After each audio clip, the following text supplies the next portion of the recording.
Hi everybody, my name is Logan and thank you for tuning in to today's topic of the day where we will be discussing multi-factor authentication. So this month our primary focus is going to be security, so we thought no better way than for us to kick it off with multi-factor authentication. If some of you are not aware of what multi-factor authentication is, I highly recommend that you check out this video. If you are aware and have encountered it before, you're going to be surprised as to how many other areas you may or will see multi-factor authentication. Alright, so what will we be recovering today? So we're going to start off by defining multi-factor authentication for those of you that are not aware of what it is. We're going to talk about some of the benefits of multi-factor authentication. We're going to establish some of the different factors of authentication, and then lastly we're going to see who offers multi-factor authentication in this day and age. So what is multi-factor authentication? Now, for most of us, our most common form of authenticating that it is us that are trying to access maybe an account, maybe a bank account, things of that nature, is a username and a password. And by bank account, I'm referring to an online bank account or something of that nature. Is our username and a password. Those combined would be considered to be a single factor of authentication. Now, what multi-factor authentication does is it adds an extra layer of security by incorporating some other factor that only the user, you, would possess. Now, by having these additional factors, it makes it more difficult for potential intruders to gain access and steal your data, possibly your identity. And for this reason, it is much more secure than just utilizing a single form or single factor authentication. Now, what are some of the benefits of multi-factor authentication? Well, we kind of just highlighted one of them, and that's going to be the fact that it heavily increases security. It does so by decreasing the entities or these potential intruders, these malicious entities, from gaining access to your account, even if you were to, let's say, give them your credentials. We're in a day and age where there's a lot of phishing emails going around. You may click a link thinking it's something else. For instance, it could be maybe pretending to be OneDrive, saying that, hey, this is a file that has been shared to you. You want to click on that file and you want to say, okay, let me go ahead and put in my credentials to access that file. However, you really weren't clicking on the link for OneDrive or for Office 365. And for that reason, you just provided these potential intruders or these malicious entities with your credentials. Now, with having multi-factor authentication, even with just giving them your username and your password, they still wouldn't be able to access your account because it's going to be looking for another form of authenticating, another factor, which you will only have. And we're going to get into exactly what those factors may be in just a moment. In addition to that, it can increase productivity and convenience. So what this is referring to is, let's say, you can only access maybe an account, or the most common ways to access a certain website was having to be in a certain location because of, let's say, your secure network. It needed to be within your secure network for security purposes. That could be how your organization was trying to work around potential intruders getting access to that website or whatever software it may be.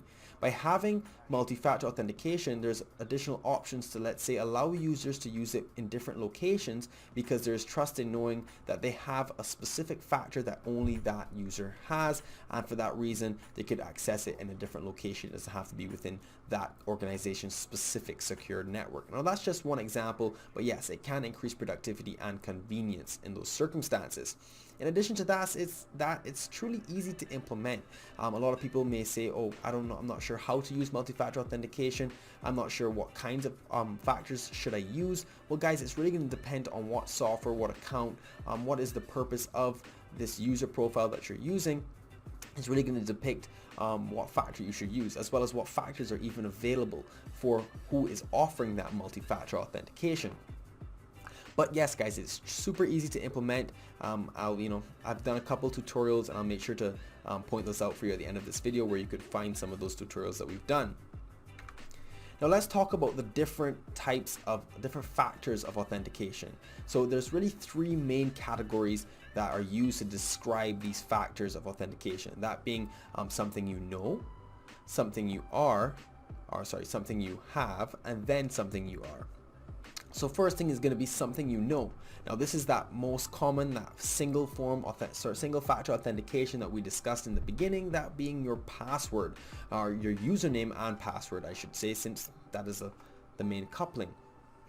Now that is that first and single form, and you will most likely never really encounter an account or a profile or a software that's going to not require a username and password, and going to skip to any of the other two options that I listed for you. As I said, the next thing is going to be something you have. Now this is probably the most common form of an additional factor of authentication. This now becoming that multi-factor authentication. Having a cell phone, using a cell phone number where you sign into an account with your username and password, and it then sends a code via SMS or text message to your phone, where that you then have to input on that website, on that software, wherever you're trying to sign in, that then authenticates, hey, that user has this phone is then showing that, hey, that is definitely the user, because they set it up with this phone number, and they set it up knowing that this device will be used to receive the SMS or text messages from whatever user profile, account, software, whatever they're trying to sign into. And lastly is a little bit more, of a I would like to say not as common, but still very common in today's day and age, with even that smartphone that you just saw, where they no longer require you to just have to put in a passcode, but you have a fingerprint in order to access that phone. And that is going to be something you are, within that something you are category. So that could be the fingerprint or any other forms of biometrics. Now fingerprint is going to be the most common, as it is the least expensive in order to incorporate for whatever software, whatever profile, whatever piece of technology that you're using. But when it comes to other forms of biometrics, like maybe a retina scan, those can be a little bit more costly, but depending on the level of security that is needed, those are also added as additional factors of authentication. So you could even have, let's say, a username and password, a phone that would have maybe a code that's being sent via text message, and a fingerprint, and possibly also a retina scan. It really depends on the level of security, but that's where that multiple factors of authentication really comes in handy, guys. For example, you're going to say the Pentagon. The Pentagon has a very high level of security. They possibly have quite a lot more than just 3 or 4 forms of authenticating that it is their users that are trying to access their data, their software, whatever the case may be.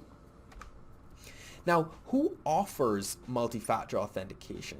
Now, if you guys really want to check out somewhere that you can utilize it, if you're utilizing Office 365 within your organization or in your personal life, Microsoft does offer multi-factor authentication for your Office 365 account. You can check out our other videos. We have our tutorials on our channel where I show you guys how to set up multi-factor authentication using the Microsoft Authenticator app that you can find for all smartphones, that being either on the Play Store or the App Store. In addition to that, one of our primary reasons that we wanted to do this, since this month is security, is also because we want to discuss WatchGuard's AuthPoint, their form of multi-factor authentication, which we will be discussing and letting out a video this week. So we'll most likely be covering that either tomorrow or Thursday. Well, the day after, which technically would be Friday, is when you guys would see that video. In addition to that, Google and YouTube, that being Gmail and YouTube, utilize multi-factor authentication as well. If you haven't noticed already, if you try to create a new Gmail account, most of the time they're trying to ask you to incorporate using a cell phone, providing them with your cell phone. That way they can authenticate it that it is you trying to sign in, especially if you forget your password. You can go ahead and they'll send a code that you'll be able to use to then register to change that password. Now, a lot of the time, this is probably the most common situation where you have encountered multi-factor authentication without even realizing it, and that is for your banks, your online banking. You've probably encountered before where you've set up your online bank account, even maybe before this was a thing, you've noticed that transition where you can no longer just sign in from a different device or a device that isn't recognized, or even the same device, using your username and password. It is going to send a code to your cell phone that you're then going to have to enter into whatever app you're using to access your bank account. Now, most of the time, a lot of users that may not have even understood what multi-factor authentication or even known what multi-factor authentication was, that probably was where you had encountered it first. Now, these are not the only four places that that offer multi-factor authentication. There's a lot more places, you know, especially in the gaming worlds where people have their accounts that they spend a lot of time to play, you know, to reach a certain level in a game. Let's say they have tokens that they're using their phone. Google has an authenticator as well, actually has, just like the Microsoft Authenticator app. But I see that used a lot more with the Google Authenticator app for, you know, signing into a video game, signing into a profile. But yes, guys, there are a lot of places that are offering multi-factor authentication. Twitch offers it, where I'm streaming right now, as well as YouTube. Both of them offer this multi-factor authentication so that if anybody was to gain credentials to my account, my streaming profile, where I'm currently streaming each and every single day from 12 to 4 o'clock, every single weekday, I should say, that they would be able to gain access to my account. But if I have that multi-factor authentication, no matter if I gave them my credentials, they still wouldn't be able to access my account, which I have set up so that they send me a text message to my phone whenever I'm trying to sign into my Twitch or YouTube account. But yes, guys, that is going to be it for today's topic of the day, where we cover multi-factor authentication. Make sure to tune in later this week when we will be doing a demo of WatchGuard's AuthPoint. I'm really excited to get to utilize that, guys, and get to show you the benefits of using a form of multi-factor authentication, this being a software called AuthPoint. I appreciate you guys tuning in. Don't forget to comment and like on this video.